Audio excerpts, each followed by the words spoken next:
Welcome to OverHerd at Deer Valley. I'm your host, Kaylin Richardson. I'm a two-time Olympian, pro skier, and Deer Valley has been my home mountain for over a decade. Here I'm going to chat with different leaders, heroes, and characters about what they believe makes the Deer Valley difference.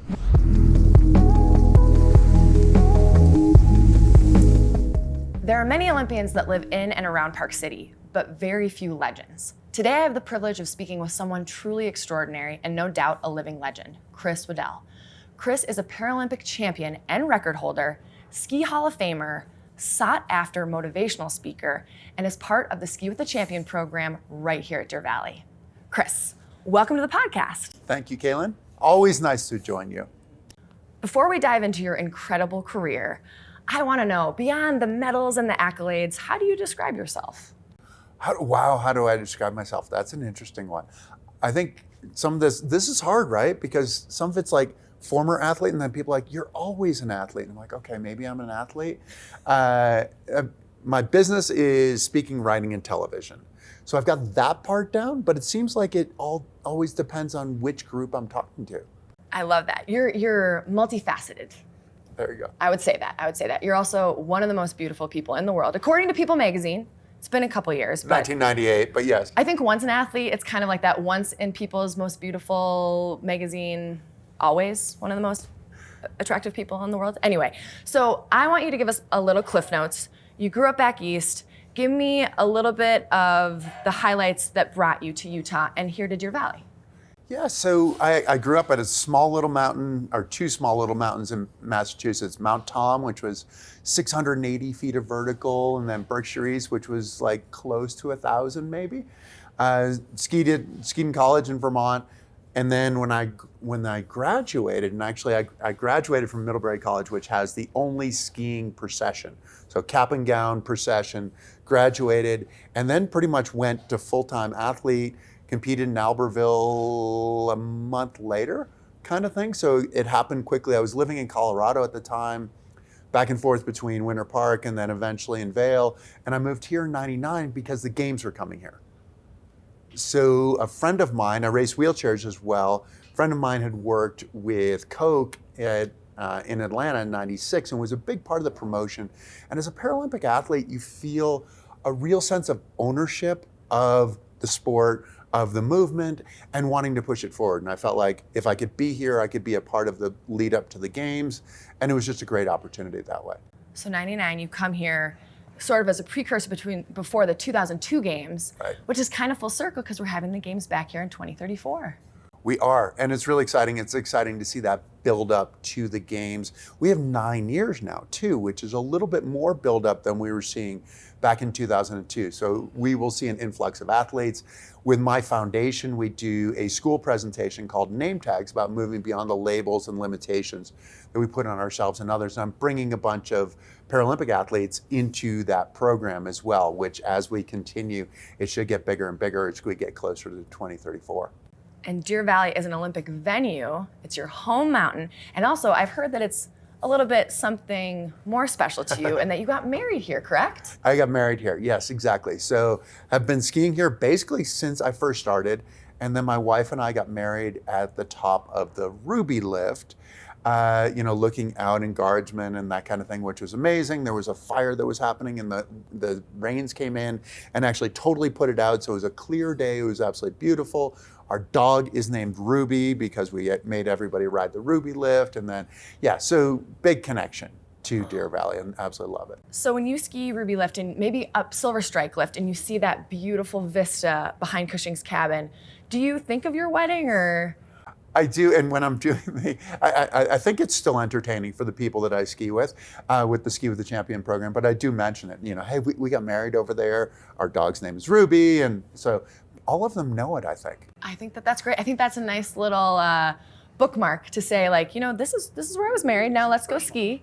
And I can speak from experience, skiing behind you, Chris, you maybe are my most favorite person to ski behind because the way you lay over your mono ski, it is absolutely inspiring and it makes me a better skier. I always think, I gotta be on my A game and I really gotta lay it over and get my bases up and be over my outside skis. So it is an amazing experience to ski with you. And I can speak from from having had the privilege to do that. But now I want to pivot back to your origin story. And I feel comfortable calling it an origin story because that's something that goes with superheroes. And I kind of feel like you are sort of a superhero on skis. And tell us about, where did your life start, especially with your accident back in 1988? And, what was skiing like for you before that growing up? Yeah, so skiing. So I started ski racing at 6 years old at Little Mount Tom, which was 10 minutes from home. Had lights on until 9 o'clock at night. So my parents taught skiing there. They'd pick us up at school. We'd go over and sometimes spend from 3 o'clock in the afternoon till 9 o'clock at night just on the mountain. And there were a whole bunch of different teams. Like we'd ski with our team, and then there'd be a college team, and you jump in their course and you do all this stuff. And so that's where I really started. And skied skied USSA, did all this stuff, was skiing in college at Middlebury. It was my first day of Christmas vacation. I went home. My brother, who was at Burke at the time, had come home the day before, and he woke me up in the morning and was like, okay, let's go. And so we were going up to Berkshire East at that point. We had moved at about 14 for me, I think 12 for him. We had moved up to Berkshire East. And so we were going up there. It was sort of typical East Coast where there was no snow except for the one strip of snow that snaked its way down the mountain. And we were going to train that day. And so we were warming up. Coach said, hey, go take a couple of runs. He wasn't at the shack when we took 2 runs, so we took 1 more run. And my ski pre-released. In the middle of a turn, I was skiing on my GS skis. I hadn't been on them yet. We were going to train slalom that day. And I fell. I don't remember it, and nobody saw it. So my ski popped off. I fell in the middle of the trail, just kind of slid to the side, broke 2 vertebrae, damaged spinal cord. That changed things. I had seen the year before my accident, I was at a race at Burke, and Diana Golden was there. And Diana Golden was an above-the-knee amputee. She'd lost her leg to cancer when she was a kid, but she was integrated in the able-bodied skiing world. She wasn't just staying in the sort of Paralympic disabled side of things. And I remember watching her and going, first thinking, what's this one-legged woman doing here? This is weird. And then I watched her, and she was there for the reason that the rest of us were there, that this was the best race that we could be in. And these were the people who'd push us the furthest. And so I got a bit of an idea of what I wanted to do, because she was the best representation of what it meant to be an athlete, what it meant to be a human being, like the whole idea of, look, I'm going to fall down, and I'm going to get back up, and I don't have time to worry about it because I have places I need to go. I want to get good. And so I had a model of what I wanted to do, and what she had done on what we call the 3 tracking side, 2 outriggers, 1 ski, I wanted to do on the mono skiing side. So I'm lying there in the hospital, and I'm thinking about ski racing. I'm doing So that was already part of your recovery process. You were in the hospital. That is incredible that you'd had that experience the year before, this terrible life-altering accident that obviously you couldn't foresee, but when you were in the hospital, you thought of her. And I'm sort of doing like the mental imagery kind of thing. I'm like, okay, I can't train, but I can be ready. Was the Olympics on your mind while you were in the hospital? Because, it was 1988. You knew that there was 4 years before Albertville. Was that already something on your radar, or were you just like, I want to get back on skis? I wanted to get back on skis, and getting back on skis, there were a couple of different things. You were a teenager, right? No, I was 20. 20, okay. So just 20. Still, a child. So kind of a teenager. Yeah, exactly. Maybe mentally, a teenager still. But the idea when I came back, one, I felt like I had never reached my potential as an athlete. And I felt like skiing was such a great teacher, right? It's where you're gonna suffer your most, where you're gonna find your greatest highs as well. But you have to find a way to continue to learn and perform in that moment and show up and be ready to do what you've done in training, right? And so there was that part of it of like, I feel like it was starting over. This was really the Phoenix for me. In having the accident, then you're the rising Phoenix. I'm like, okay, look, I'm going back into skiing, but I've had 15 years of ski racing knowledge. I'm going to utilize that. But I think that so many people struggle with purpose after something like this happens to them. There can be that moment where, and I get it, to feel bad for yourself, because rightfully so, it's a terrible thing that happened to you. Did you just right away you say, this is my purpose, I'm gonna go after that? Purpose, as much as anything, was the problem-solving purpose, which really is the mark of being a great athlete. And I felt like that was the thing that I needed to learn and reinforce in college. I set the goal of, being an All-American when I was in college, which was a pretty unrealistic goal. My brother, who was an All-American, is like, people don't go from where you were to being an All-American. I'm like, all right, thanks, bud. But I also I'm like, that's why you set these things. And so it was a matter of looking at whatever problems there were and finding a solution to it, because that's the definition of someone who actually is successful. That momentum kind of carried right into starting to ski in a monoski, doing all of these other things. The purpose, but it also was emblematic of my recovery. That if I could ski, I could share my life with my friends, with my family.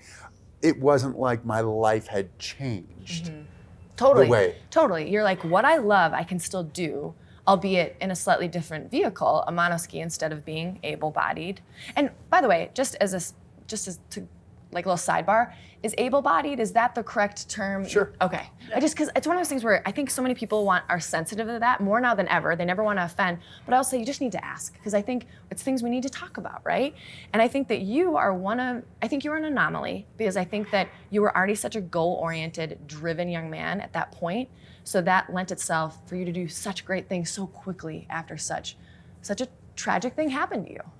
And it's funny that you say that too. The purpose part of it, the hardest thing that I've ever done was actually retiring, because that's when I lost the purpose. The purpose was, when I first started monoskiing, was not to be the best in the world. It was to do things that people had never imagined, to stretch their imagination, which made a comment about me as that 20-year-old whose life was just changed, but also 1.3 billion people in the world who are effectively invisible because we're taught not to stare from the time we're little, right? So looking at that, it was like, that was a big purpose. And then I retired and I was like, all right, so now I'm just like a grown-up. What do I do? Where do I go? I've lost my platform, and in a lot of ways I'd lost my purpose, and in losing my purpose, I'd sort of lost my way. You found it again. And before we get to that, I want to say that you went on to become the most decorated male alpine Paralympian ever. What do you think was your defining moment of your career that you were able to sort of parlay into that next career of being a motivational speaker and inspiring others? So this we have to get into the weeds a little bit on this. There are three, when I was skiing and now still, there are three classes of monoskiers based on level of lesion. So depending upon which vertebrae you break, that corresponds to a level of function and a level of sensation. And so my class is the most disabled of the three classes. I really don't have the torso muscles, which really, you kind of associate with balance and things like that. Balance is sort of a significant part of skiing. But I said I wanted to be the fastest monoskier in the world because I wanted to be about skiing.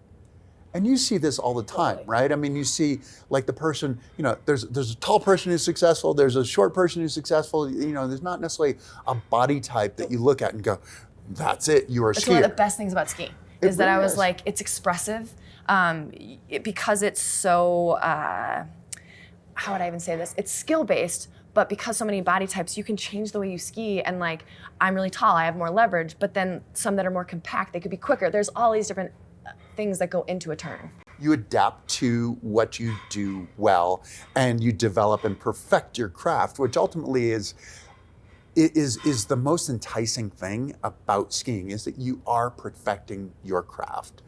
And so I wanted to do that. I wanted it to be about skiing. I didn't want it to be about disability. And so in Lillehammer in '94 in the downhill, I was the fastest monoskier raw time. 43 100ths of a second ahead of the guy who is in the most able-bodied of the class. So he still won a gold medal. Yeah. But he was behind me. But still, that had to feel pretty good because you reached your goal, and that was a pretty lofty goal. Lofty and one would say unrealistic goal, right? But your brother would say, you know what? He was like that before his accident, he's like that after his accident. I don't know, he might not give me that much credit, but anyway. Yeah. And you know what? I will say that feather in your cap, being an All-American is very cool in collegiate skiing, but to have that much success in the Paralympics is so huge. And then you also did it in the summer games. And there's so few athletes that are able to transition from winter sport to summer sport. And you did basically the equivalent of track and field, correct? Track and field. So it's our version of running. So I raced wheelchairs on the track. I was a sprinter, 100, 200, 400, 800. 800 sort of a protracted, tactical, painful sprint. Yes. I think that's the same with able body. The 800, I'm like, it's not it's a full out sprint, but it's not. We're not meant to sprint that long, but you have to get in your pain cave. But so you did the 200 meters, correct? 200 is where I won my medal. So I won a world championship in the 200 and I won a Paralympic medal in the 200. And then what made you say, you know what, I'm gonna do the summer games too? Because obviously you had to train so much for the winter games. Were you just like, you know what, I'm bored in the summer. I don't even know, what was it? Some of it was that we ran for dryland training, right? This is the way it worked. And so if you want to be the best in the world, you need to train to be the best in the world. So I decided I wanted to get a racing wheelchair to be able to train during the summertime. And then I got into this whole crowd. Like, it's funny, you leave the hospital, and then I did like a secondary rehab kind of thing. And I thought, okay, I know all of what's going on. And then I got into the sport thing. I don't know anything. Like, these guys are amazing. So I got my first racing wheelchair built by the same guy who built my monoski, a guy named Jim Martinson, who had lost both of his legs in Vietnam to a bouncing Betty. And skiing was a huge part of his life. And he wanted to share the experience of skiing with his kids. So he wanted to teach them. He didn't want to just be at the bottom sort of shouting out orders or whatever. He wanted to be with them. And he said, you know, I'll ski with them and I'll be able to be there for that part, and then they'll get too good for me. And in his mid-60s, he called me up and he said, hey, can you get me into the X Games? I want to be in this monoskier X thing. And I was like, I'm sure I can get you into this thing. And I think he would have won it. Unfortunately, he was the only one getting the big jump. But in training, the last run of training, he overshot the big jump and ended up breaking his scapula. Yeah. Wow. And he'd been a wheelchair racer, Boston Marathon winner, had done this race in Alaska, the Midnight Sun Marathon, that is 9 days and 340 miles or something like that. Like, just an absolutely crazy race through, grizzlies and rain and huge hills and all of this stuff. And so I got captivated, and I was like, I want to be like him. He was like a mentor? Mentor, hero, all these things, yeah. Did he help you maybe sort of conceptualize your Mount Kilimanjaro? That was a huge thing for you. You used a hand cycle. You were the first paraplegic, correct? First sort of unassisted, nearly unassisted. I know, you're very good about that. I've heard you speak on it, and I think we can give it to you. But so was he sort of a person that was like, you can do this?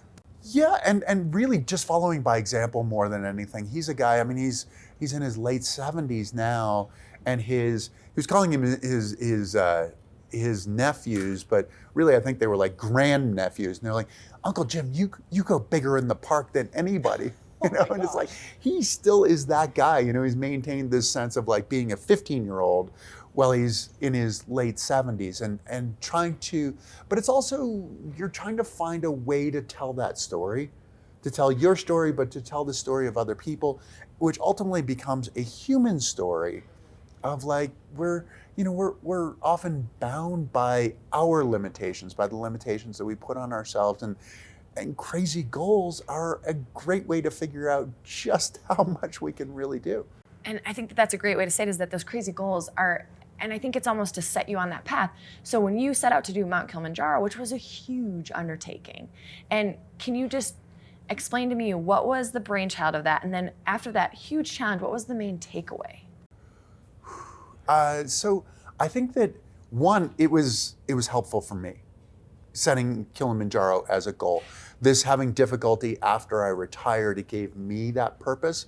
And that purpose really was to leverage the experiences that I'd had, the success that I'd had, the exposure that I'd had, to make a greater statement. And really, so like, we did a documentary film on it, and I thought, if you don't tell the story, it didn't happen. And when I was first competing in the Paralympics, we often were not on television.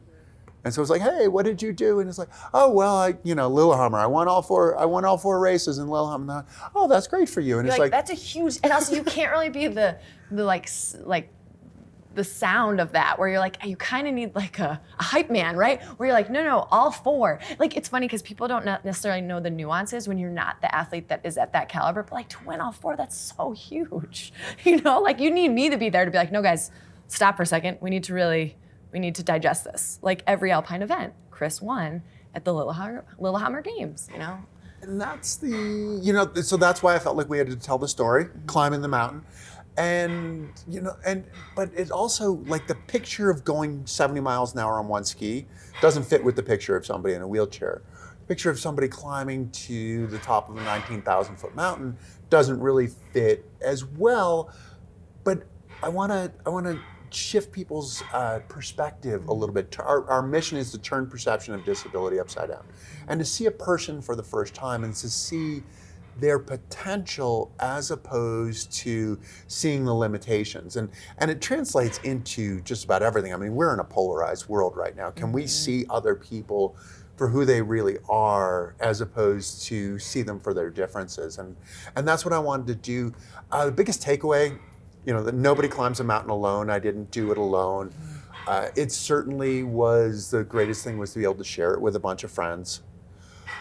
But it was also that it was bigger than me, and more so than when I was skiing, I think. You're right, because skiing is such a singular endeavor, and it's only you on the course. But like you said, to get up there, just, even just carrying your bags up. And by the way, everyone that goes up Kilimanjaro has, porters and that kind of thing. So like that is not different. But I think that's so amazing. And you continue to inspire people here at Deer Valley every time you take them skiing to reach their potential. I think that's, besides the disability, I'm like, just reaching your potential. And I think for someone that, they think that for someone like you, it's so limited. You're like, no, it's not limited. You just have to think bigger.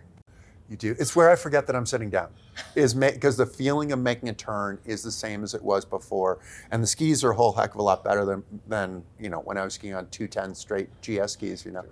Sure.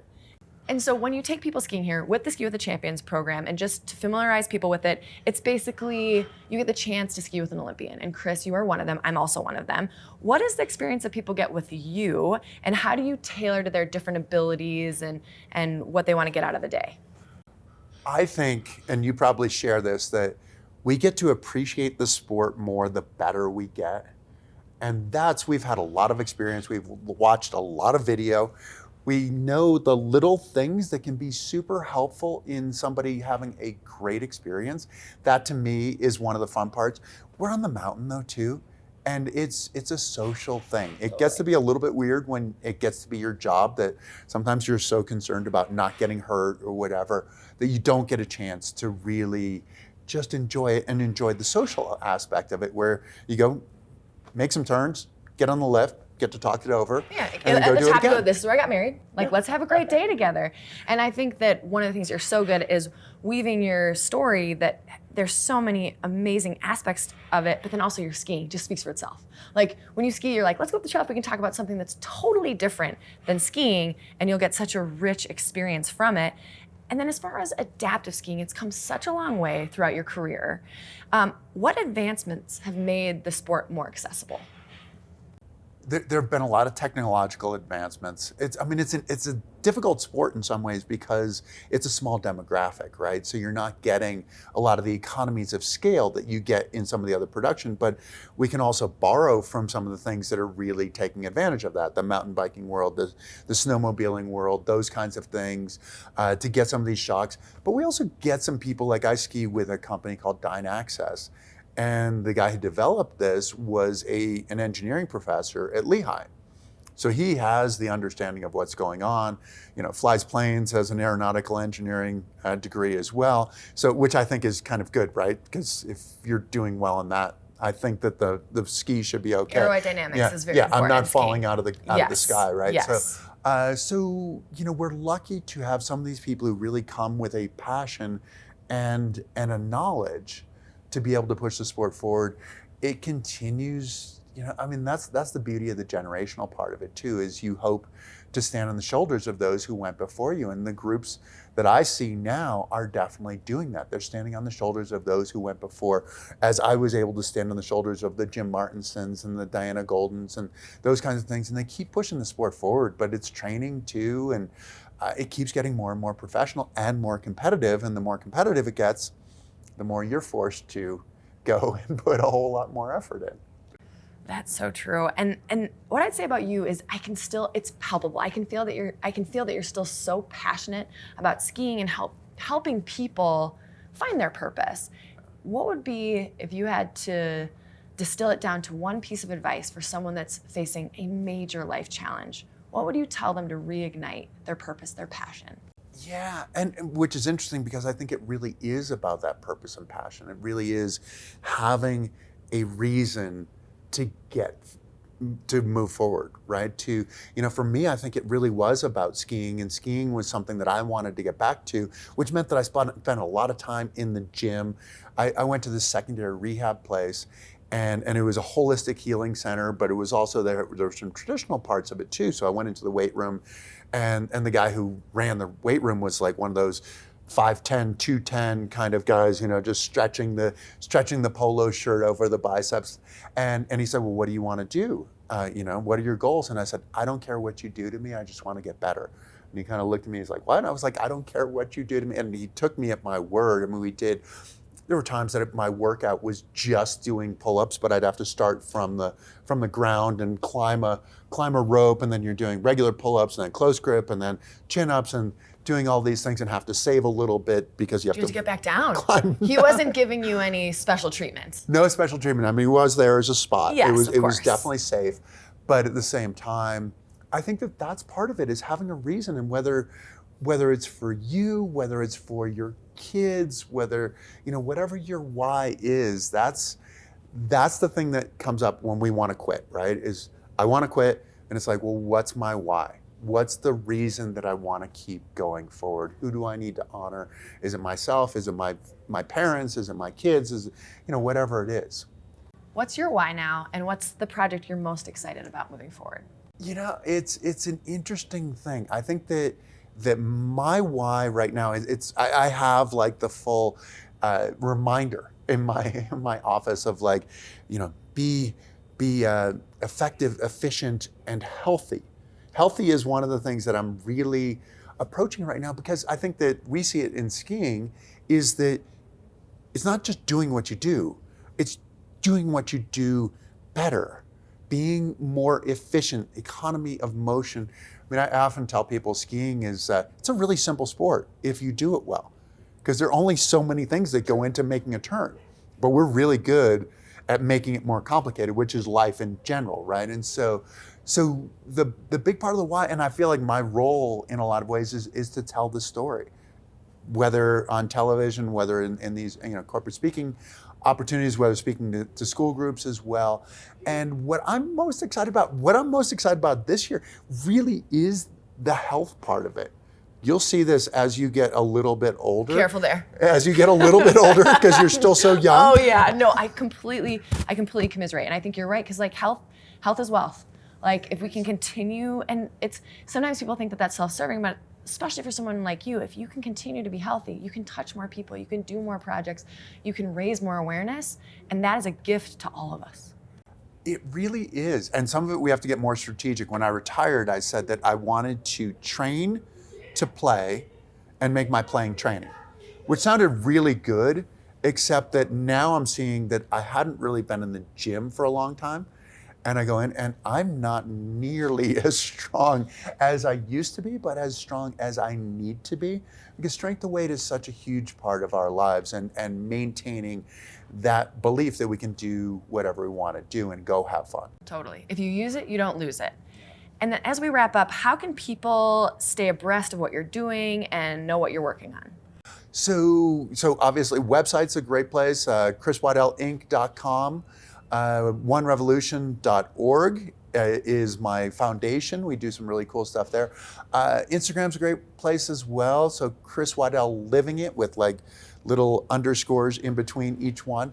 But I think that's really it. And hopefully I'll be doing some more stuff with NBC again, and they can see me on the Paralympic coverage, which I'm looking forward to, and really am honored to be able to be a bit of a filter, and to be able to find a way to help people appreciate the sport in a way that I do.